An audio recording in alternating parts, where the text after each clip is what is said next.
George Williams was 75 years old, a Vietnam veteran, and liver cancer had given him 5 months to live. 50 years earlier, he had fought in the mountains of Vietnam, trying to stay alive among bullets and bombs. And by some miracle, he had come home. Most of his friends hadn't made it back, but he had, even though he still saw them in his nightmares every night. And now, half a century later, a disease was going to kill him. He had gone to his oncology appointment that morning at a small clinic in Florida and sat in the waiting room thinking about his old military friends.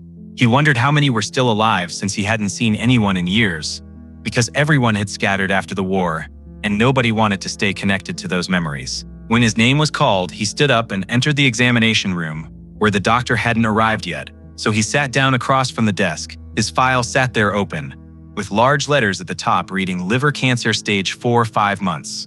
And George didn't want to read it, but his eyes kept returning to those words. 5 months meant about 150 days, and in Vietnam, he had danced with death every single day. But now he had an expiration date. When the door opened, George looked up to see an elderly doctor enter the room. The man appeared to be in his 70s with gray hair and a serious expression. The doctor picked up the file and began reading aloud. He read the name George Williams and stopped suddenly, looking at the file again before glancing at George and then back at the file. He asked if George was a Vietnam veteran from 2nd Platoon, Bravo Company. George felt surprised, because this information shouldn't have been in his medical file. Only his health history should have been there. He confirmed it was true and asked how the doctor knew this. The doctor looked up and stared directly into George's eyes, and George realized in that moment, something felt familiar about this man. The doctor's eyes were filling with tears now, and his hands were trembling slightly. The doctor identified himself quietly as Carlos Rodriguez, the platoon medic from Vietnam, the one everyone had called Doc. George's breath caught and he felt like the floor had shifted beneath his feet. 50 years had passed.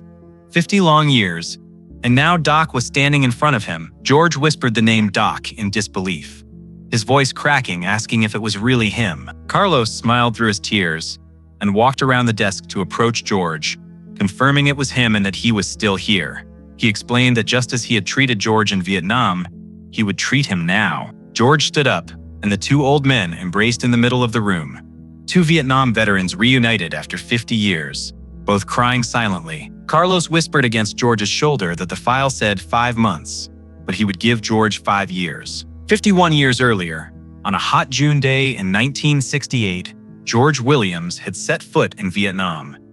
He was 24 years old then, young and frightened, though he tried not to show it. He had been assigned to 2nd Platoon, Bravo Company, and on his first day arriving at camp, he saw many faces, but didn't recognize any of them. The platoon sergeant had gathered them that first evening and introduced everyone, presenting Carlos Rodriguez as their platoon medic, and explaining that if anyone got wounded, they should call for Doc, because he would save them. Carlos had been 23 years old then, short and dark-skinned, speaking quickly and always smiling. George had looked at him and wondered how this man could smile in a war zone. The first weeks had consisted of patrol duties around the camp, not particularly dangerous, but the tension was always present. George hadn't talked much with Carlos initially because everyone stuck with their own groups, and veterans kept their distance from newcomers. But during the 3rd week, George had fallen ill, likely catching malaria, and his fever had risen dangerously high while he shivered through the nights. One morning he was lying in his tent, unable to get up, when someone entered. Someone called out that it was time for work, but George couldn't respond. Minutes later, Carlos had come running with his medical bag and immediately crouched beside George, swearing under his breath as he placed a thermometer in George's mouth. The temperature read 41 degrees Celsius, and Carlos muttered that it was malaria, requiring immediate treatment. Carlos had administered an injection, given medication, and placed wet cloths on George's forehead while telling him not to worry because Doc was there and would take care of him. Throughout that day, Carlos checked on George every 2 hours, working to bring down the fever together. By nightfall, George felt somewhat better though, still weak, and Carlos brought an extra blanket from his own tent. George thanked him weakly, and Carlos replied that it was his job, adding that George was now his responsibility and he wouldn't allow him to be lost. After that day, George and Carlos had grown close, walking side by side on every patrol and talking in their tents at night about their families. Carlos had a wife named Maria in Los Angeles, and a young son, while George had a girlfriend named Susan back in Texas, with plans to marry after the war ended. One night, Carlos asked what George would do when he returned home. George said he didn't know, maybe work construction with his father, then asked Carlos the same question. Carlos explained his dream of becoming a doctor, saying he was learning everything here in the field, but wanted to attend real medical school. George had looked at him with surprise and asked if he was serious about medical school. Carlos confirmed his seriousness, explaining that he had seen here how important it was to save lives, and wanted to do this every day, not just during war. In August, the platoon had been sent on a major operation into mountainous territory, where enemy activity was high. On the third day, they walked into an ambush with bullets coming from every direction, and George immediately hit the ground. The soldier next to him had been shot and was screaming in pain, and George tried crawling toward him, but bullets were passing too close. He shouted for Doc repeatedly. Carlos had run into the open, without hesitation, with bullets whistling around him, reaching the wounded man, and immediately beginning treatment.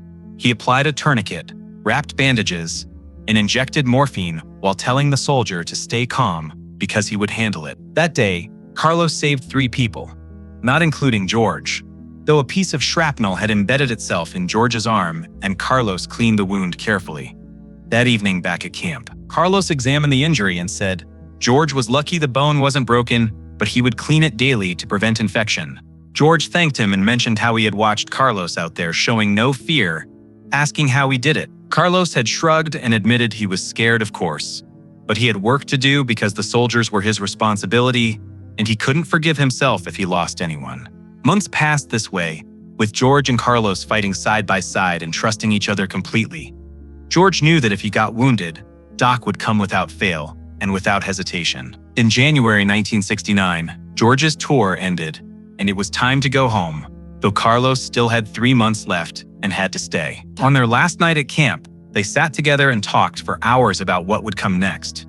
Carlos asked what George would do once home. George said he didn't know, probably marry Susan and then find work. He asked when Carlos would return. Carlos said, April, after which he would go straight to school using the GI Bill to study medicine and put what he had learned here to use in real life. George had smiled and said Carlos would make an excellent doctor, wishing him good luck. Carlos returned the sentiment and suggested that maybe they would meet again someday. Who knew? But they never did. George returned to America, married Susan, moved to Florida, and started working in construction. He never tried to contact Carlos because he wanted to leave Vietnam behind and didn't want to remember those days. Years passed this way, with George living what appeared to be a normal life, though Vietnam never left his mind. He still had nightmares at night, still heard gunfire, and sometimes saw someone on the street who reminded him of Carlos, but he never reached out. Susan had died 10 years ago from a heart attack. They had never had children, and George was left alone in his small house. He had retired, spent his days watching television, and occasionally attended old veterans meetings, though he rarely spoke there. 6 months ago, stomach pains had begun, and he initially ignored them, but they gradually worsened. Finally, he went to a doctor, had tests done, and received the results. Liver cancer, advanced stage, 6 months to live without treatment. His family doctor had recommended an oncologist, made an appointment, and George came here today, never expecting that his doctor would turn out to be Doc Carlos. Now they sat together in the examination room 50 years later, discussing Vietnam as if it had happened yesterday. George whispered that Carlos had become a doctor and succeeded in his dream.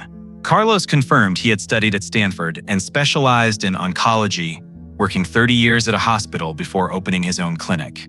He asked what George had done all these years. George summarized his life briefly. Construction work, marriage to Susan, a good life lived, but Susan had died 10 years ago, and now he was alone. Carlos nodded sadly and shared that he had also lost Maria 5 years ago to cancer. George asked if he had children. Carlos said yes, 2 sons who were both married, and he had 4 grandchildren. He asked if George had any. George said no. They never had children. Silence fell between them, heavy and meaningful, before Carlos spoke again about George's medical file. He explained the situation was serious with stage 4 liver cancer that had metastasized, George acknowledged knowing this already, since another doctor had told him 5 or 6 months. Carlos confirmed that was accurate without treatment, but explained he would treat George now. They would start chemotherapy immediately and try immunotherapy as well, since new promising drugs were available. George looked at him skeptically and asked if treatment would really work, given the advanced stage. Carlos leaned forward and took George's hand between both of his own, reminding him of the promise made in Vietnam, that he wouldn't lose him. He said that promise still held true, and that 50 years later, having found George again, he would fight for him once more. George's eyes filled with tears as he protested that this was different from war.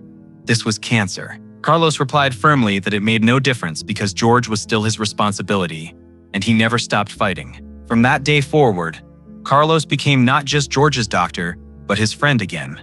He prepared a treatment plan, choosing an aggressive approach, and saw George twice weekly, not just for medical examinations, but to talk. The first chemotherapy round destroyed George completely as he vomited, lost his hair, and became so weak he couldn't walk anymore. Carlos was there every time, encouraging him patiently and reminding him that he knew it was hard, but George was enduring it because he was a soldier who had seen worse. The second month went somewhat better as George's body began adapting to the chemicals and side effects, lessened slightly. Carlos visited him at home, and they ate meals together sometimes, reminiscing about their Vietnam days. One evening, Carlos asked if George remembered the night they were ambushed. George confirmed he did, recalling how Carlos had run into the open showing no fear. Carlos admitted he had been frightened, of course, but George was there and needed saving. George smiled and observed that Carlos was saving him again now. But in the third-month, disaster struck when George developed a severe infection with his fever reaching 42 degrees Celsius and he was rushed to the hospital.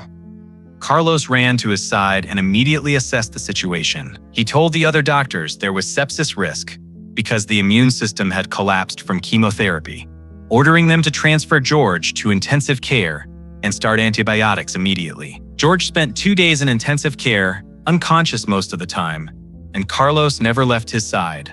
He sat and waited, held his hand, and talked to him even while unconscious. Carlos spoke quietly, asking if George could hear him, saying Doc was here again just like in Vietnam when George had been wounded, and he had treated him.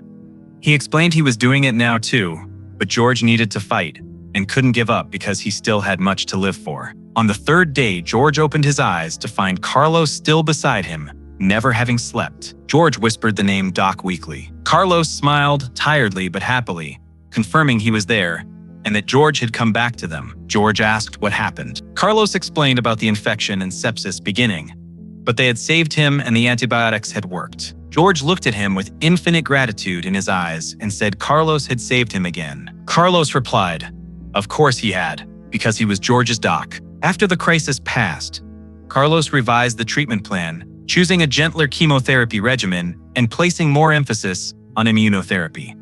He explained that George's body couldn't handle more chemicals and they needed to try a different approach. The 4th and 5th months went better as George began recovering, and Carlos performed regular scans to monitor progress.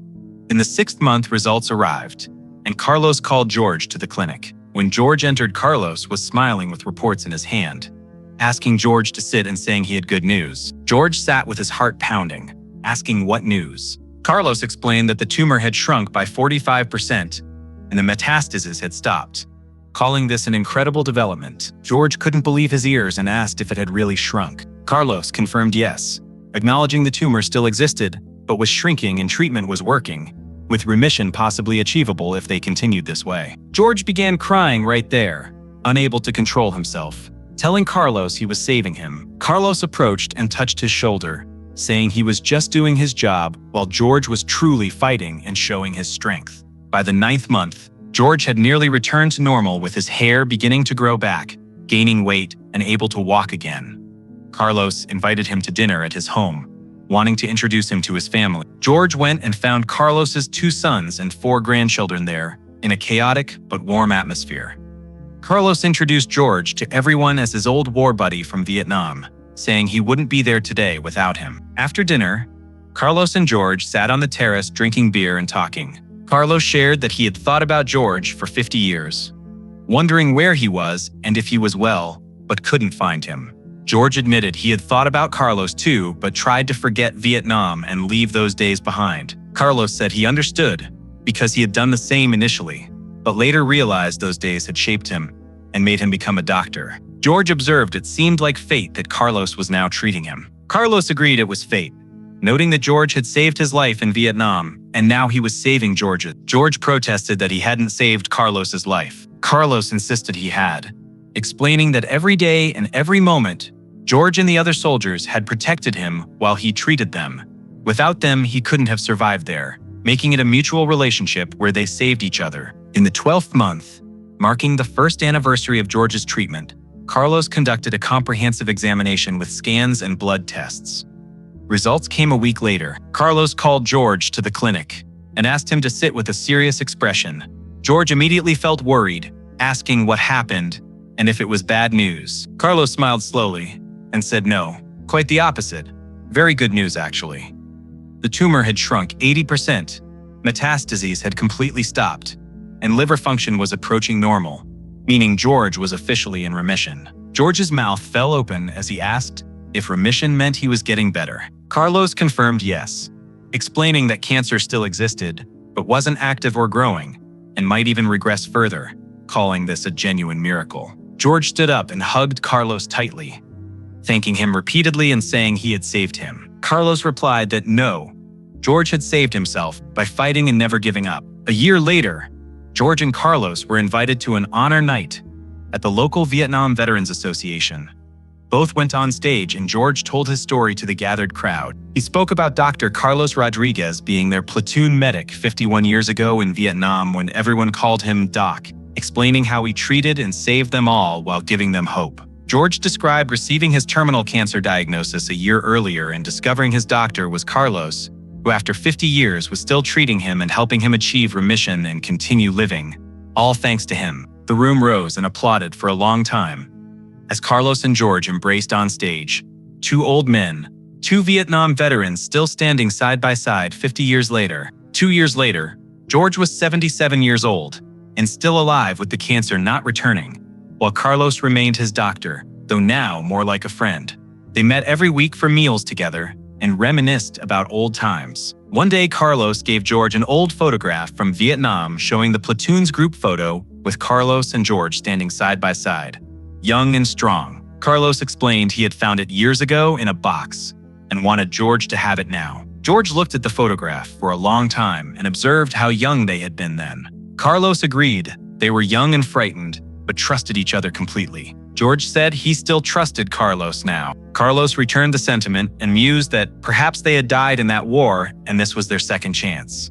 George smiled at the thought and said, if so, they were very lucky indeed. That night, George returned home and hung the photograph on his wall, where he looked at it every day, remembering that sometimes life saves you once, but if you're lucky, it saves you again 50 years later. George Williams had received a terminal cancer diagnosis at 75, with 5 months to live, but the man who had been by his side 50 years earlier, Doc Carlos, had come back into his life and saved him once more. Sometimes war friendships never end. Sometimes even 50 years later, Doc is still there beside you. And sometimes, just sometimes, miracles really do happen.